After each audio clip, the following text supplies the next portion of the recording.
What? Yo, $20 for this? I have built over 20 keyboards, and I always wondered what it's like to have a keyboard hand-built by someone else. The choice of switches and keycaps, the way they loop their switches and stabilizers, or maybe even how they mod the keyboard. So that's exactly what I'm going to test today. The sponsor of today's video, Fiverr, has actually challenged me to go onto their website and hire a few builders to find out more about the quality of a building service for custom keyboards. The plan is pretty simple. I'll create a generic message for the builders, letting them know what preferences I have. Aside from that, I'll give them total freedom as to what parts to pick. So yeah, let's spend some money. Our first candidate is Spencer Odell. He says he will build you a custom keyboard, which is exactly what we're looking for. Building a full custom keyboard, lubing all the switches and stabilizers, and adding foam if none included. 20 bucks. Next up, we've got Linus and I will build a custom mechanical keyboard. He has 6 reviews at 4.9 stars, which is much better than the previous one. A custom premium build, including lubing plus filming switches, stabilizer modding, loop plus band-aid and foam for $80.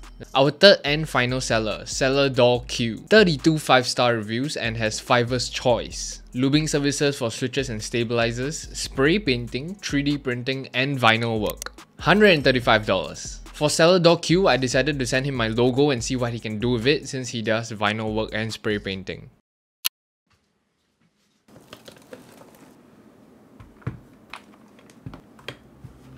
It is officially Judgment Day. I have with me the 3 keyboards fully built. So what I'm going to do is rank them from my favorite to the least favorite. Before we start, this whole video is taking way longer than I expected it to be. Communication to and fro from certain sellers took way longer than I thought it would. I basically forgot all the parts they used at this point. It's been 2 months now, but either way, I'm still going to blindfold myself and try to guess which price points fit which keyboard. So let's do this.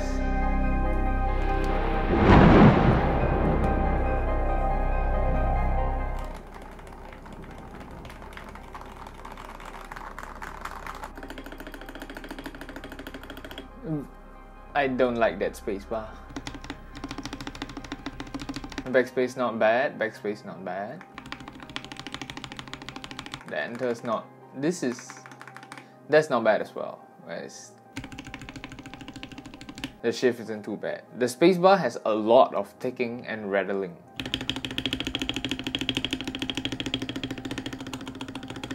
Oh god. These switches are really nice. You can tell that it is looped and also filmed at the same time from just pressing on it.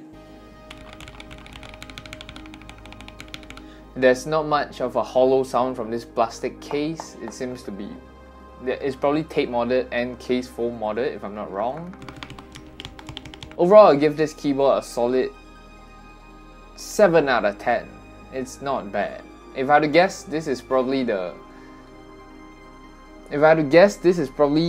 a $80 build job. Next board. Oh wow.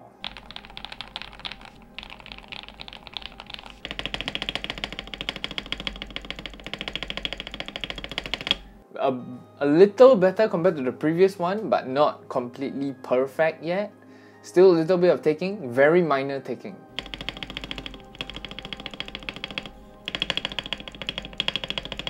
But it's really nice sound. Let's test the other modifiers. That's good, very good.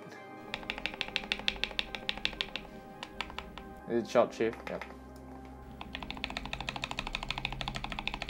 Good. The rest of the modifiers are pretty bussin', you know, as the millennials say. The switches though, holy, these are looped and filmed as well. He modded this keyboard really well. I don't really know what the board is because I can't see, but it is a really nice sound. It's really creamy. It's a creamy board.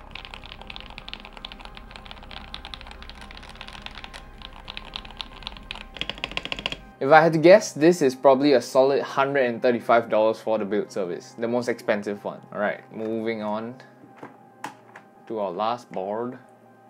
Oh, it's so light. Holy crap.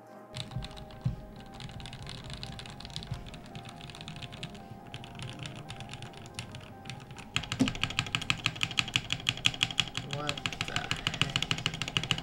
That's so bad. It's like there's no lube at all. The enter key is not bad. Why is it so unstable? Backspace, pretty good. What the hell is this? I paid money for this? I paid money for someone to do this? The heck? Why is it it's so unstable? I can't tell. The switches feel pretty nice. They're pretty tight. I'll go with the lowest priced one. I think it was $20 for this. Okay, so now it is time for the grand review. We're gonna start off with the cheapest one by Spencer. For $20, this was the keyboard. It feels really good, the switches. We have some Echo Jelly Blacks in there.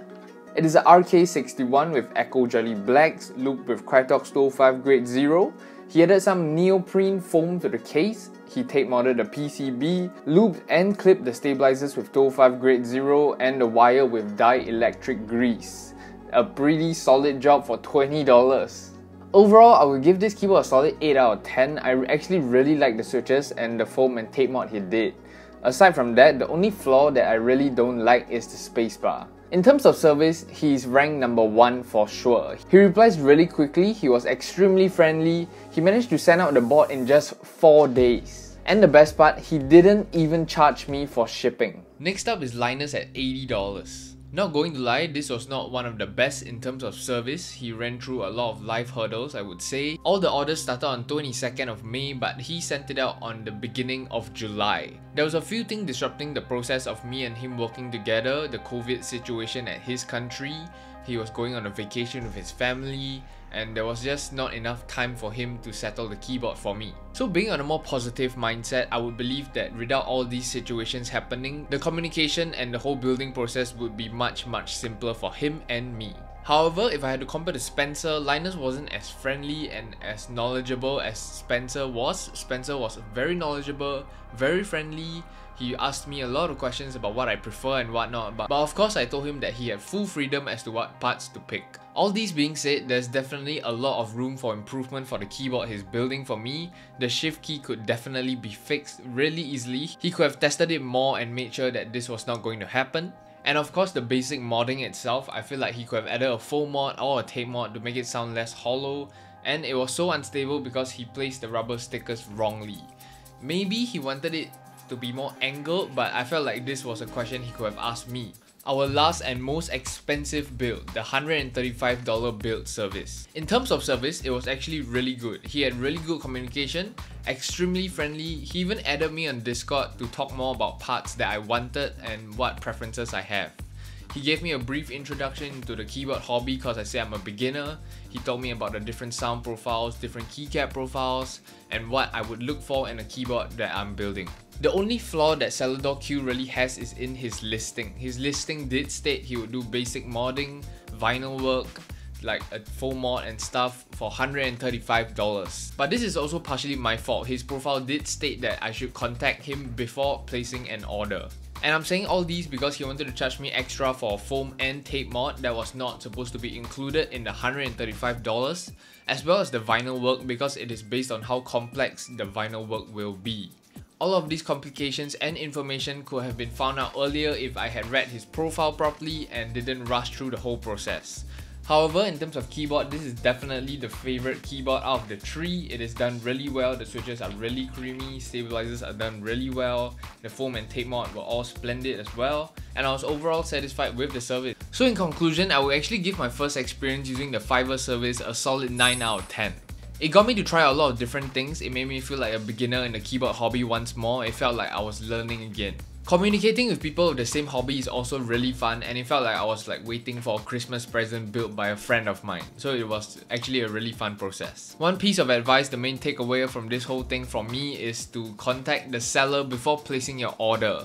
Even if it doesn't stay on their profile or whatnot, it is always best to clarify what is in their listings and what they can provide for you for the price you're paying, so you don't get scammed or whatever. Anyway, based on my interactions with the sellers and their keyboard performance, here are my final rankings. My number 1 is definitely Spencer. I would 100% recommend him. For $20, he did an amazing job. And once again, thank you so much to Fiverr for sponsoring this video. Fiverr is a huge marketplace with all kinds of services, graphic designs, logo designs, even subtitles for your YouTube videos. And of course, if you're looking to get a keyboard built on Fiverr after watching this video, definitely check out Spencer. I'll leave some links down below for you guys to check out. And if you want to save some money while using this service, use the code LewisToe10 to get a discount at checkout. And just like that, we have come to the end of the video. I hope you guys enjoyed this video. Watch till the end if you want a clearer typing test of all 3 keyboards. And aside from that, if you guys enjoyed this idea, go ahead and leave a like, subscribe. This is the kind of content that I want to create instead of doing reviews all the time. I'm planning to do one more, and I think it would be a really cool idea if I got people to design desk mats and then get them printed out and take a look at them. That sounds pretty fun. So if you want that to happen, subscribe or comment that you want to see that, and I'll see you guys in the next one. Peace.